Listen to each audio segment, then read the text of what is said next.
दरम्यान या सगळ्या अनुषंगाने ठाकरेंच्या शिवसेनेचे नेते संजय राऊत यांनी नेमका काय दावा केलाय आपण ते पाहूया।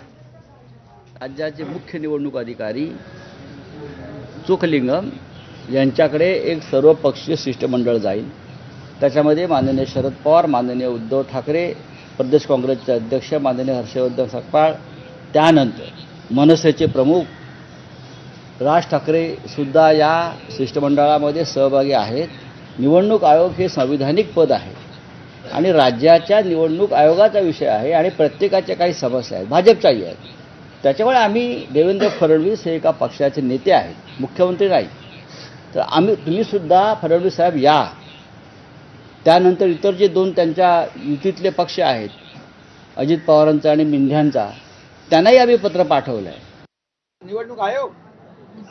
निवडणूक आयोगाला तर ते शिव्या देत होते, त्याला काहीतरी चुना आयोग म्हणत होते।